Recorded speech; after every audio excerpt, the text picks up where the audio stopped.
Le directeur de cabinet du ministre des Hydrocarbures, Maker Bati, a ouvert ce matin à Pointe-Noire les travaux relatifs à la réunion de fixation des prix des bruts commercialisés en République du Congo au titre du premier trimestre 2023. Cette réunion est organisée par la société chinoise Winghua. Regardez.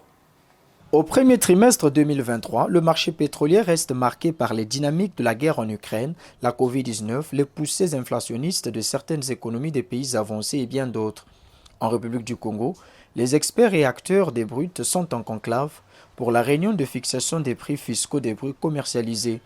Réunion organisée par la société chinoise Wingwai.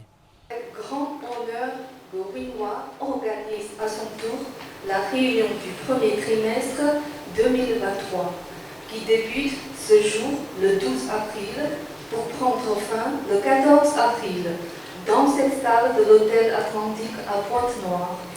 Nous sommes convaincus que nous pouvons bien organiser la réunion des prix pour aboutir à un bon résultat et répondre aux attentes de toutes les parties. La société Winghua est détentrice et opératrice du permis d'exploitation en chaud Banca Cayo, avec une production actuelle de 35 000 barils par jour et récemment devient opératrice du permis d'exploitation en chaud All Money.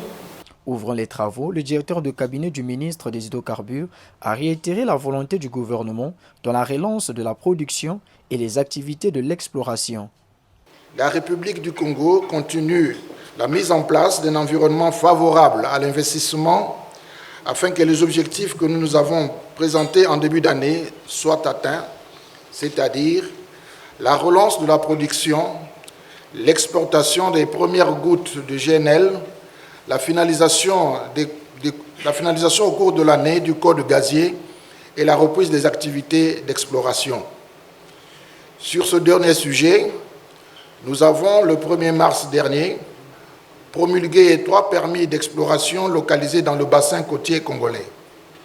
Ces permis, qui seront exploités par des sociétés étrangères de taille moyenne, est un indicateur positif du travail de valorisation fait par les équipes de la SNPC et du ministère des Hydrocarbures. Le professeur Maker Bati a rassuré que les équipes du ministère des Hydrocarbures travaillent bec et ongle pour que la première ébauche du code gazier soit présentée dans les mois à venir. Comme vous pouvez le constater, notre agenda de travail demeure le même. C'est pour cette raison que nous continuons à lancer un appel aux potentiels investisseurs de se rapprocher des services du ministère des Hydrocarbures afin que leur soient données les informations nécessaires pour leur analyse préliminaire. N'oubliez pas que le ministère des Hydrocarbures reste et demeure l'interlocuteur privilégié dans les thématiques du secteur pétrolier. Les équipes respectives du ministère des Hydrocarbures, de l'économie et des finances, ainsi que de la SNPC, travaillent d'arrache-pied pour que la première ébauche du code gazier, dont nous en avons souvent fait mention, vous soit présentée dans les mois à venir. Pour finir, mesdames et messieurs, je souhaite plein succès à vos travaux dont le rôle est crucial. Ouvert ce mercredi, les travaux de la réunion de fixation des prix fiscaux des bruts commercialisés en République du Congo au titre du premier trimestre prendront fin le 14 avril prochain.